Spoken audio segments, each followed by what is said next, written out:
we need to have a candidate who can stand on a stage with Jody Rell or whomever the Republicans run as a candidate and be able to enter into that debate and withstand what Republicans always say about Democrats. That they're tax and spend, that they want to take your money, that they want to spend it, that they don't run government well.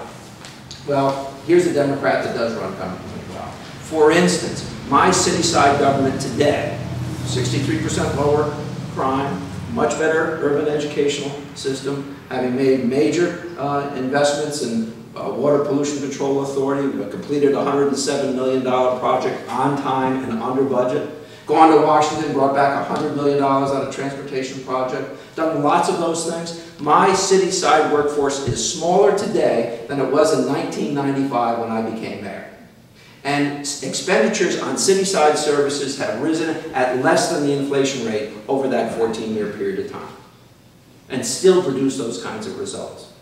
I happen to believe that we could easily cut our electric consumption in Connecticut by about 15%. We could probably accomplish that in a 2-year period of time if state government and local government worked really hard to get that job done. Since 1998, energy consumption, electric energy consumption in all of our buildings, put them all together, is 19% less today than it was. And by the way, we have more buildings. Excellent. We have more buildings. We're just opening a brand new school which has groundwater heating systems, has a windmill, demonstration windmill, has a planted roof. We have 13 aggregators now with this one and another building that opened. We have over 14 acres of green roofs in the city of Stamford. We want to gasify the final product of our wastewater treatment plant. So we dry it and pelletize it. We now want to gasify it and generate energy. We want to take the government center and we're applying for a federal grant to write down the cost of fuel cell technology. By the way, it relates to jobs because 2 out of the 3 fuel cell manufacturing companies in America are in Connecticut. It used to be all 3. One of them moved to California. 2 out of 3. We should use stimulus dollars and invest in those companies by buying fuel cell technology for communities to do their schools, to do their complexes. We want to move our 10-story office building off the grid.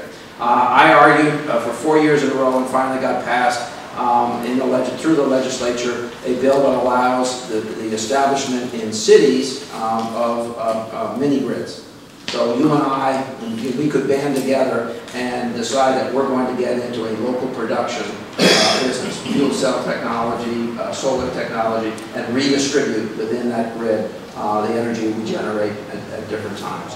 The governor has got to be arguing the creation of additional electricity and making sure that the delivery system is up to speed, and then play a role in making sure that goes on an ongoing basis. Additionally, I will tell you one other thing. I'm not one of these guys who goes to somebody's community and says, you should do something that I wouldn't do. So I actually championed in my community the creation of a peaking plant, because it was my obligation. I'm part of the constraint problem. I'm part of the overusage problem. We need to be part of the answer to that. And I went to a community and said, listen, we need to locate somewhere a peaking plant. And now, by the way, the neighborhood loves it.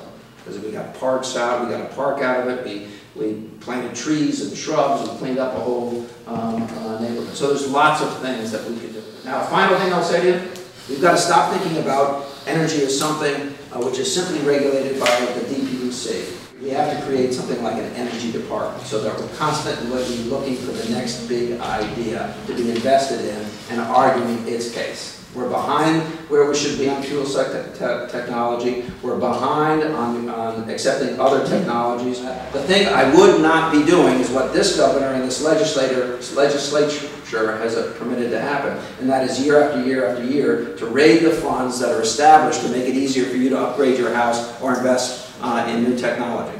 Because that's where they go. You and I, right, remember, we get our technology bill. A portion of that bill is money collected from us to go into a fund to upgrade on a personal basis. You apply for a loan or you apply for, well, if you don't spend that money, you end up with quote unquote a surplus. So if you're a smart or a person with not very good intentions, you slow down the process of getting that money out the door. And then you say, oh look, we have a surplus. we're going to take that money. And that's what this governor has suggested and this legislature has allowed to happen. I wouldn't allow that. Thank you very much. Thank you.